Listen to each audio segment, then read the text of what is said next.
안녕하세요. 독서하고 생각을 말하는 독서입니다. 오늘의 책은 나는 왜 이 일을 하는가입니다. 바로 요약한 내용을 말씀드리겠습니다. 솔직히 책의 내용은 그리 와닿는 게 없었어요. 다만 내가 왜 일을 하는가에 대해 생각하는 좋은 시간이 되었습니다. 무언가를 할 때 그냥 하는 것과 그 목적을 가지고 하는 것은 천지차이죠. 거기다 그 목적이 나뿐만 아니라 주변 사람들에게도 긍정적인 도움이 된다면 그 일을 하는 사람은 무척이나 행복할 것입니다. 어떤 것이라도 왜 해야 하는지 고민하고 직접 결정하고 행동하고 그것을 통해 철학을 다질 수 있다면 그걸로 된 거죠. 어쩔 때는 스스로 고민해서 왜라는 질문에 답이 나오지 않을 때는 책을 계속 찾아보고 읽고 깨달은 말을 계속 써봅니다. 그러면 어느샌가 선인들의 경험과 지혜로부터 오는 통찰이 있어서 크게 도움이 되곤 했습니다.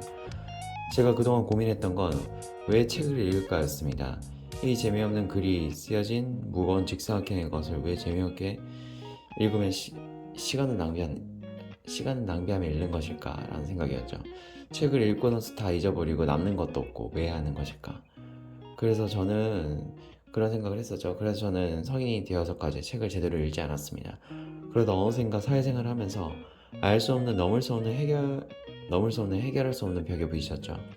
그 벽은 너무 높고 깜깜해서 도저히 제가 넘을 수 없는 것처럼 보였습니다. 결국 선인들은 어떻게 이것을 넘었을까 고민했었는데 결국 그 많은 부분이 책에 있었어요. 그래서 저는 책을 읽기 시작했습니다. 저에게 있어서 왜 책을 읽냐면 인생의 많은 제가 알 수 없는 부분들과 지식, 지혜에 대해 어느 정도 그 통찰과 방향을 알 수 있기 때문이죠. 그리고 왜 글을 쓰는가에 대한 생각도 해봤죠. 글을 쓰면서 제 생각을 직접 시각해 볼 수 있는 것이 최대 장점입니다. 거기다 제 머릿속에 이리저리 오가는 것들을 제 눈에 보이는 글로 잡아줄 수 있어서 차곡차곡 선반의 리빙박스에 넣어서 분류하고 정리하여 보기 좋게 알아볼 수 있게 해줄 수 있습니다. 거기다 덤으로 제가 만들어낸 글은 새로운 지혜를 생산해내고 남에게 도움이 될 수 있는 지혜가 될 수 있죠. 제게 있어서 책 읽기, 글쓰기, 실행 모두 나를 위한 성장이자 남에게 도움이 되기 위한 것입니다. 그게 제 온전한 목적이죠. 그것이 저에게 왜입니다.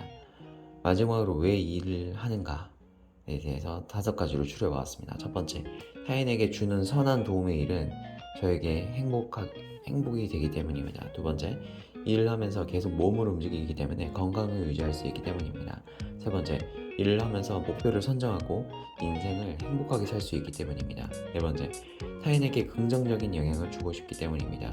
다섯 번째, 내가 일을 해서 돈을 받아 내가 원하는 것을 할 수 있기 때문입니다. 네. 물론 각자에게 일의 목적이 다를 수는 있을 것입니다. 각자 자신에게 맞는 목적을 찾아 뚜렷하게 살 수 있으면 그거면 된 거죠.